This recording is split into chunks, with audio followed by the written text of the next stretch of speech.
అందరికీ నమస్తే. Welcome to our channel అభిరుచి వంటలు. పిల్లలు ఇష్టపడే స్పాంజ్ కేక్ని ఈరోజు మనం ఇంట్లోనే తయారు చేసుకుందాం.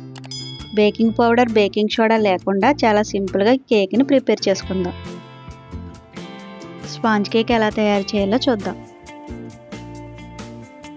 కేక్ ప్రిపేర్ చేసుకునే ముందు కేక్ బౌల్కి ఆయిల్ కానీ నెయ్యిని కానీ అప్లై చేసుకుని దానికి మైదా పిండిని అద్ది మొత్తం అంతా అయ్యేటట్టుగా స్ప్రెడ్ చేసుకుని గిన్నెని పక్కన పెట్టుకోవాలి.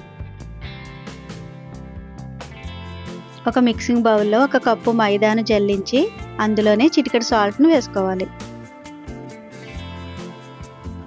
మిక్సీ జార్లో 1/2 కప్ షుగర్ని 4 యాలకులను వేసి మెత్తగా పొడి చేసుకుని మిక్సింగ్ బౌల్లోకి దాన్ని జల్లించి తీసుకోవాలి.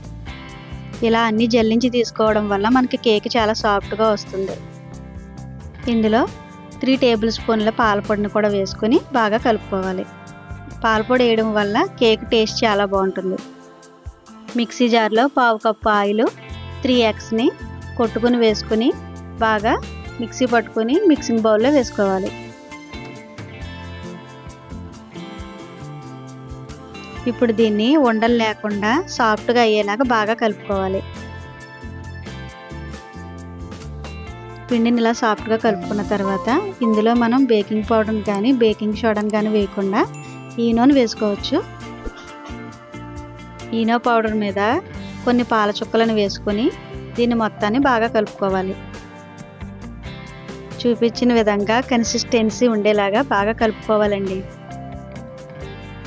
మనం ముందుగా రెడీ చేసుకున్న కేక్ బౌల్లోకి కేక్ ప్యాటర్న్ను వేసుకోవాలి. మనం మొత్తం ఇలా వేసుకున్న తర్వాత 2-3 టైమ్స్ ట్యాప్ చేసుకోవాలి. ఇలా చేయడం వల్ల ఎయిర్ బబుల్స్ ఏమన్నా ఉంటే పోతాయండి. 10 నిమిషాలు హీట్ చేసుకున్న కుక్కర్లో బర్నర్ స్టాండ్ పెట్టుకుని ఈ కేక్ బౌల్ని అందులో పెట్టుకోవాలి. కుక్కర్పై వెడల్పాటి పాత్రతో కవర్ చేసి 30 నిమిషాల పాటు మీడియం ఫ్లేమ్లో కుక్ చేసుకోవాలి. చూసారు కదండి కేక్ ఎంత చక్కగా వచ్చిందో. ఇప్పుడు దీన్ని బౌల్ నుంచి సెపరేట్ చేసుకుందాం. చూసారు కదండి మన స్పాంజ్ కేక్ ఎంత బాగా వచ్చిందో. కేక్ని ఫస్ట్ టైం ప్రిపేర్ చేసే వాళ్ళు కూడా ఈ విధంగా చేసుకోండి, చాలా చక్కగా వస్తుంది. చూసారా అండి ఎంత సాఫ్ట్గా ఉందో. మా వీడియో మీకు నచ్చితే లైక్ చేయండి, షేర్ చేయండి, సబ్స్క్రైబ్ చేసుకోండి.